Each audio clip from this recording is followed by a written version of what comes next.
Assalamualaikum warahmatullahi wabarakatuh. Para mahasantri kampus YIN yang sangat saya banggakan, alhamdulillah wa syukurillah, hari ini kita bisa berjumpa kembali dalam kajian kita, kajian fikih. Semoga di setiap pertemuan ini membawa manfaat bagi kita, baik itu di dunia maupun di akhirat. Liridha'illah wa li syafaati Rasulillah sallallahu alaihi wasallam wa li karamati awliya'illah wa li taf'il bala wa tarki syaqqa wa su'il qadha wa syamatatil ada wa li talabi husnul hatimah wa li naf'il ulum wa husulis salamah fit dunya wal akhirah wa ila hadratil mu'allif Syekh Ahmad bin Husain Abi Suja' wa Syekh Muhammad bin Qasim Al-Ghazi, thumma ila hadrati masyaikhina wa asatidina wa talamidina wa talamidatina. Lahumul Fatihah.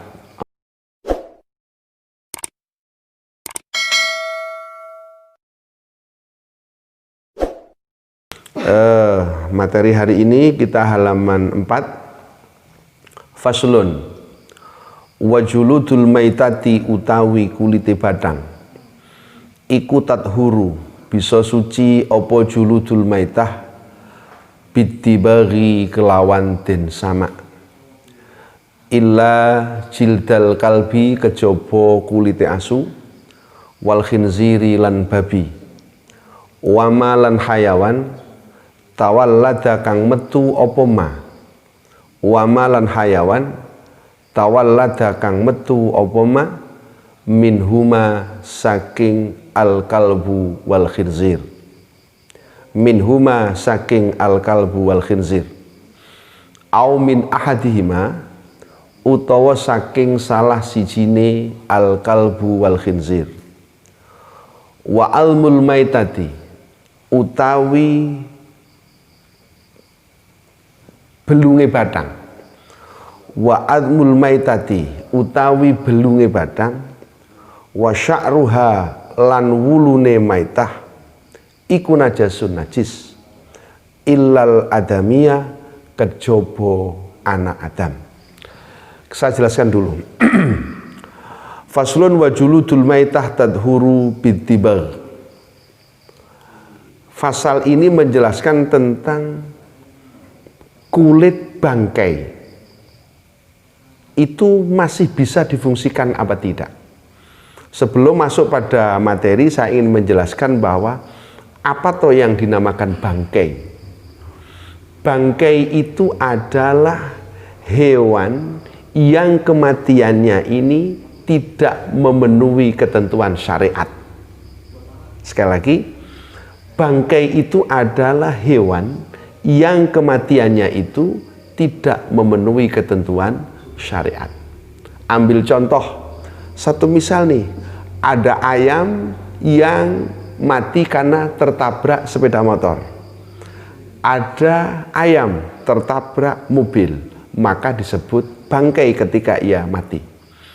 Satu misal nih, kalian menemukan seekor kambing yang terjerat lehernya di kandang.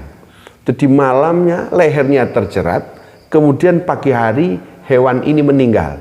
Itu dinamakan bangkai.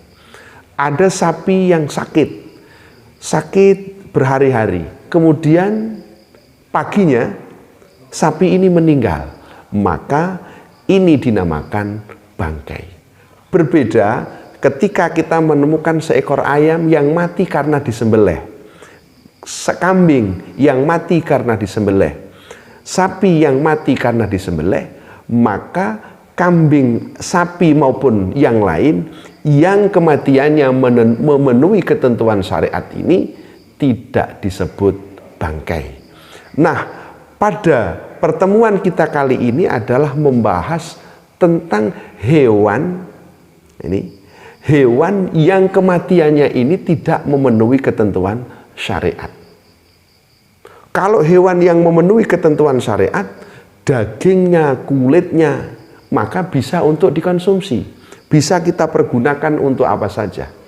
Nah, ketika ada binatang yang kematiannya tidak memenuhi ketentuan syariat, boleh apa tidak iya kita konsumsi. Di sini dijelaskan wa juludul maitati tadhuru biddibar. Oke, kulit-kulit bangkai ini masih bisa untuk difungsikan. Kulitnya loh, bukan dagingnya. Kulitnya masih bisa untuk difungsikan dengan cara disamak. Baik itu hewan tersebut bisa untuk dimakan dagingnya, maupun hewan ini dari jenis hewan yang tidak boleh untuk dimakan dagingnya. Kambing bisa dimakan dagingnya. Ketika ia jadi bangkai, dagingnya tidak boleh untuk dikonsumsi, tapi kulitnya masih bisa untuk disucikan. Satu misal, ada ular. Ular itu tidak boleh untuk dikonsumsi. Akan tetapi ketika ia menjadi bangkai, maka kulit ular itu bisa tidak difungsikan. Satu misal nih, akhirnya dibikin sabuk, satu misal.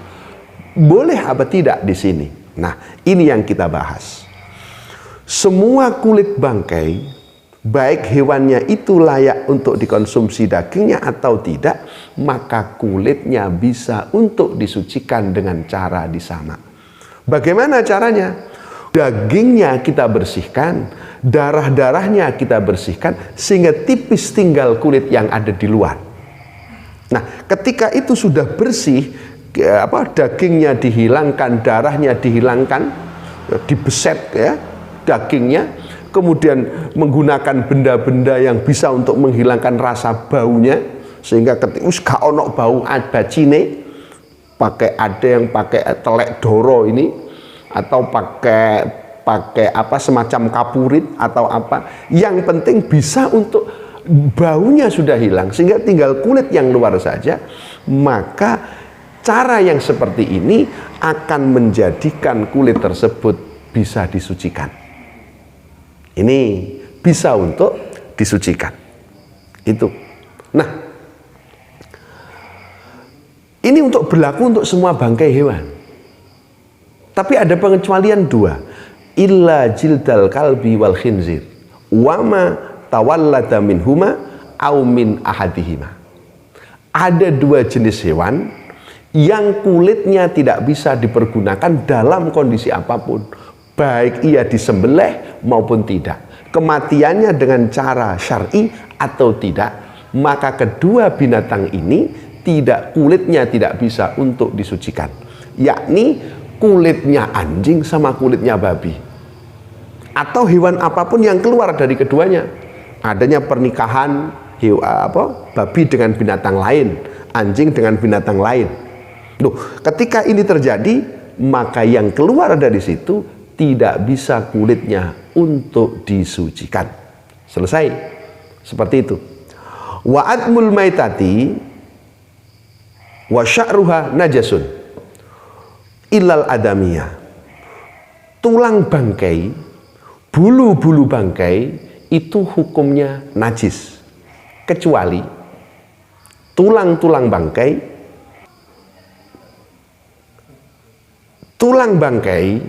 bulu-bulu bangkai itu hukumnya najis, kecuali adami. Artinya ketika kulit kita bertemu dengan kulitnya orang yang telah meninggal, maka tangan kita ini tidak najis, tidak apa-apa.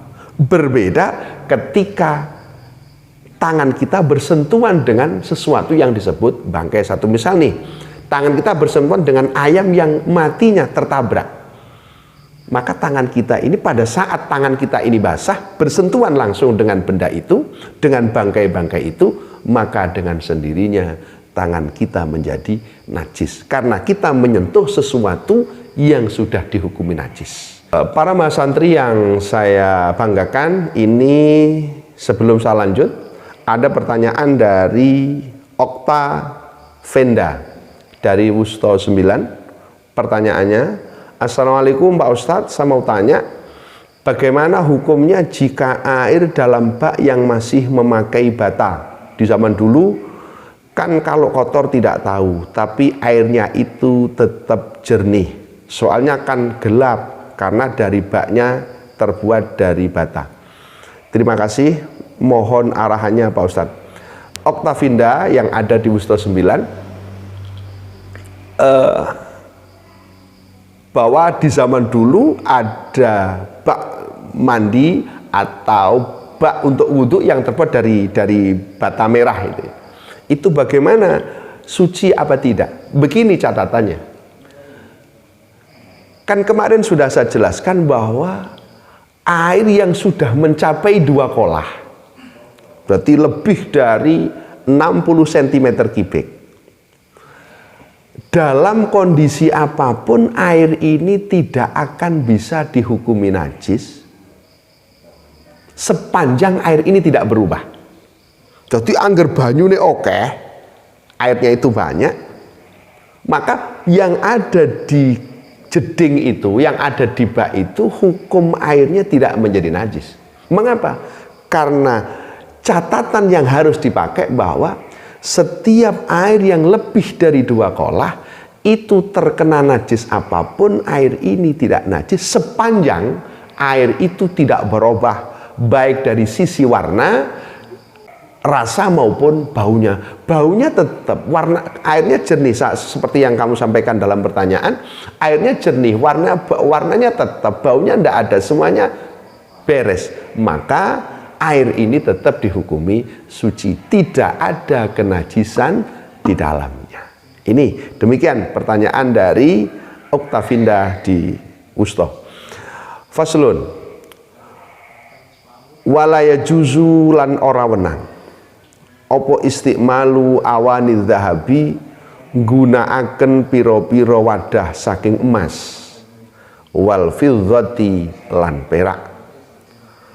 Waya juzu lan wenang opo istiqmalu ghairihima gunaaken liyane adzahab wal fiddah minal awani saking piro-piro wadah. Walaya juzu istiqmalu awani dzahab wal fiddah. Ini penjelasan tentang sesuatu yang haram untuk digunakan dari tempat-tempat untuk makan, untuk minum, satu misal begitu, maupun yang halal untuk dipakai. Nah, di sini dibahas tidak diperbolehkan baik itu untuk laki-laki maupun perempuan kecuali dalam kondisi darurat. Diharamkan, tidak diperbolehkan untuk menggunakan apapun, tempat-tempat apapun yang terbuat, yang bahannya terbuat dari emas dan perak. Satu misal nih, mau makan, piringnya terbuat dari piring emas. Mau minum, kemudian cangkirnya dari emas atau ceretnya itu juga terbuat dari emas atau perak. Maka yang demikian ini tidak diperbolehkan. Nah, termasuk demikian, bukan hanya persoalan tidak diperbolehkan menggunakannya, membuatnya pun juga tidak boleh. Ini, jadi wakama yahrumu istiqmalu madzukir yahrumu ittikhadhuhu min ghairi istiqmalin. Cuma pendapat ini masih dipertentangkan. Ada yang mengatakan boleh, ada yang mengatakan tidak. Tapi untuk penggunaannya, ulama sepakat tidak boleh kita menggunakan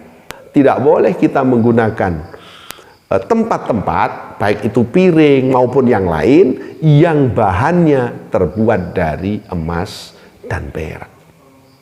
Ini, tapi kalau untuk pembuatannya ulama berselisih. Ulama pendapat yang asoh, yang lebih kuat melarang, tapi pendapat yang lain masih memperbolehkan. Begitu. Wa yajuzu istiqmalu ghairihima minal awani. Sementara kalau kita menggunakan piring-piring ataupun apa sajalah untuk makan, untuk minum, untuk naruh apa begitu, jika tidak terbuat dari emas, maka itu diperbolehkan. Pokoknya kok soko emas, soko perak, maka keduanya dilarang. Tapi nek sak liyane iku gak popo. Ngoten lho nggih. Oke, selesai. Faslun. Wasiwaku utawi siwakan iku mustahabun. Wasiwaku utawi siwakan iku mustahabun den sunnahaken fi kulli halin ing dalem saben-saben tingkah, illa ba'da zawali angin ing dalem sause lingsire srengenge, lisaimi kedue wong kang poso. Wa huwa utawi asiwak fi thalathati mawadhi'ah ing dalem telu pira-pira panggonan iku asyaddu luweh banget apane istihbaban sunnai, rupane inda taghayyuril fami ing dalem nalika owahe cangkem, min azmin saking suwene meneng, wa ghairihi lan liyane azmin, wa indal qiyami lan ing dalem nalikane tangi to ngadeg, minan naumi saking turu, wa indal qiyami lan ing dalem nalikane ngadeg, ila sholati marang sholat. Nah, sekarang pasal yang akan kita terangkan tentang siwak, artinya tentang penggunaan hukum siwak. Ini bagian dari hal-hal yang disunnahkan. Wasiwak mustahabun fi kulli halin. Orang pakai siwak itu disunnahkan di setiap kondisi, di setiap saat. Illa ba'da zawal lisoimi, kecuali atau penggunaan atau hukum sunnah itu tidak lagi berlaku bagi orang yang sedang berpuasa, dan itu terjadi setelah matahari condong ke arah barat. Nah ini, jadi nek wis matahari mulai condong, kapan itu? Setelah zawal, yaitu setelah jam 12 siang.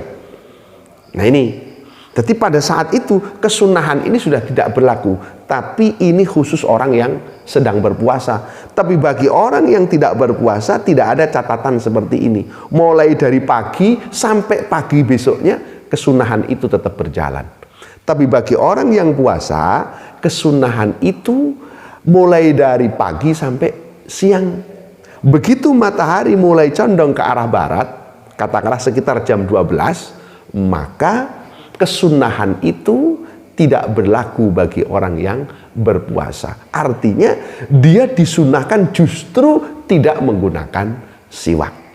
Ini anak-anak. Terus bahan siwak itu sendiri apa? Dari kayu arok. Boleh apa enggak kita bersiwak dengan selain kayu arok? Boleh. Artinya harus terpenuhi dua unsur. Yang pertama, segala sesuatu yang bisa menghilangkan bau mulut. Ini. Sehingga apa saja bisa, bahkan boleh loh pakai kain ini saja boleh. Lengan ini dipakai untuk siwakan kan bisa menghilangkan. Kan kasar. Bikuli khosanin, dengan segala sesuatu yang kasar itu. Yang kedua, bisa menghilangkan bau yang ada di mulut. Gudal-gudal itu bisa dibersihkan. Ini dua hal ini yang penting ini terpenuhi. Sehingga tidak terbatas kepada satu benda. Segala sesuatu yang bisa menghilangkan kepada bau dan juga bisa menghilangkan terhadap kotoran yang ada di gigi. Ini loh diantara penggunaan apa yang harus digunakan pada saat bersiwak. Oke. Wa huwa fi thalathati mawadhi'a asyaddu istibaban. Tadi disampaikan bahwa siwakan atau bersiwak itu berlaku setiap saat.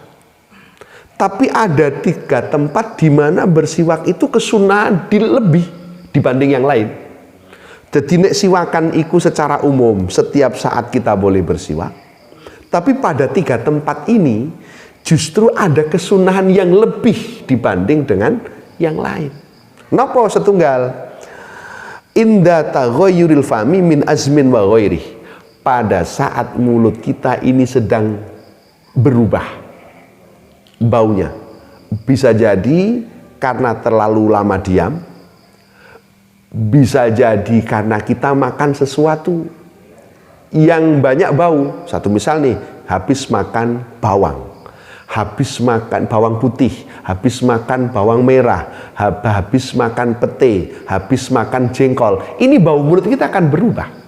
Baunya kan tidak seperti biasanya. Nah, pada saat seperti inilah disunnahkan, kesunahan itu lebih untuk kita melakukan siwakan. Yang nomor 2, wa indal qiyami minan naum, pada saat kita habis bangun tidur. Jadi begitu bangun tidur kita pakai siwak, itu hukumnya sunnah. Dan yang terakhir, wa indal qiyami ila sholah, yaitu pada saat kita hendak melaksanakan sholat. Makanya dalam satu hadis Rasulullah itu menyampaikan begini, laula an asyukko ala ummati la amartuhum bisiwak inda kulli sholatin. Saking sunnahnya Nabi menyampaikan, sekira saja aku ini tidak ingin memberatkan kepada umatku, niscaya mereka akan aku suruh untuk melakukan siwakan di setiap hendak melaksanakan sholat.